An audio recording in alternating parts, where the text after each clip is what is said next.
Well, what's going on, Cardinal Nation?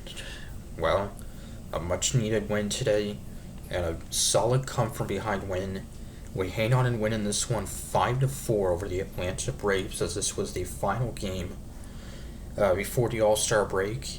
And, well, unfortunately, we did not win this series against a team that's under 500, but, still, all these games were close, basically came down to the wire. I mean, all three of these games were one-run games.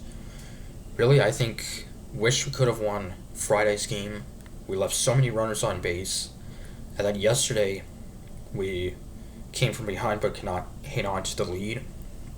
So now in this one, we fell behind and then uh, came back to tie it, and then eventually uh, came back to hang on and win it. So, um, and well, we had Sonny Gray on the mound starting.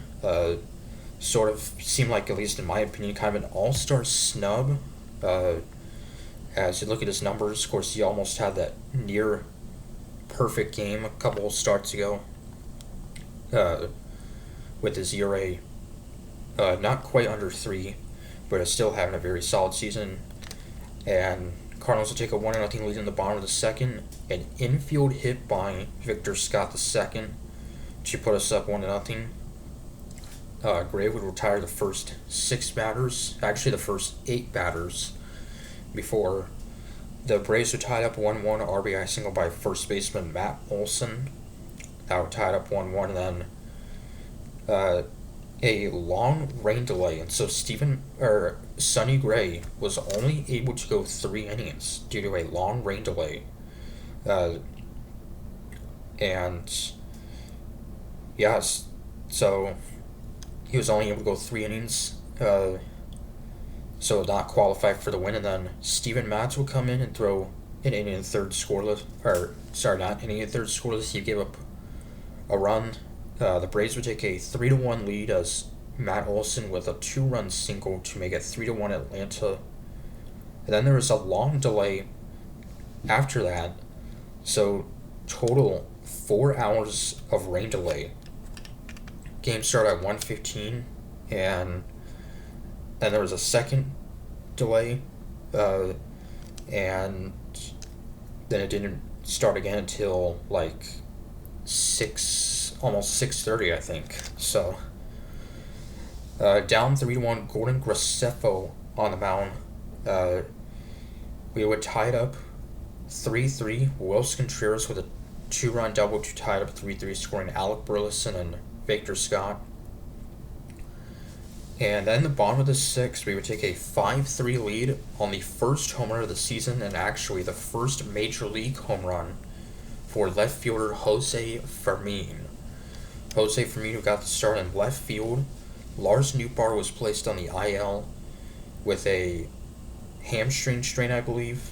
So, fortunately, he'll be out for at least the first series of the All-Star break.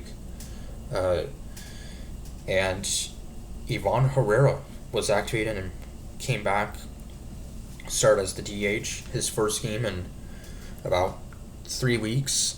So he came back healthy, and he had a hit in his return, actually in his first at bat. So he's been so good for us all season long when he's been healthy. So the first major league home run for Jose Fermin. So a 2-run shot to put us up 5-3, and the Braves make it a 1-run game in the top of the 7th at 5-4 as a fielding error by Gordon Graceffo would make it 5-4, and so that was an unearned run. And then Riley O'Brien would come in and get the final 2 outs. He would then have a scoreless 8th inning despite walking a batter and a single. And then Ryan Helsley pitching in the 9th trying to get the save after getting the loss yesterday. He would walk the first batter, Marcell Ozuna, and then a single by Profar to put 2 runners on with no one out. He would then strike out Matt Olson, get Ronald Acuna Jr. to ground out. And then, with runners on first and third, and Sean Murphy at the plate, who's had a big series. 3 home runs, 2 on Friday, and he would get Sean Murphy to ground out to end the game. So, yeah, a nail biting win, a long game, with those long rain delays, but it is what it is. The 19th save of the season for Helsley. So we head into the All Star break with a record of 51-46. So, and Brendan Donovan, the All Star, is headed to Atlanta for the All Star game Tuesday night. So, and yeah, there are a lot of first time All Stars in this series All Star game. And a lot of All Star replacements. A lot of players either got injured or decided not to play, or they pitched either today or yesterday and were automatically unavailable. So, anyway, the Cardinals will open up the second half of the season, the post All Star break, in Arizona against the Diamondbacks Friday night. A 6-game road trip on the West Coast, or against West teams, I guess, at Arizona and then Colorado. So, yeah, this will be a key rest of the season. Hoping we can make a run to the playoffs. So, till Friday against Arizona, Comics for saying, go Cards.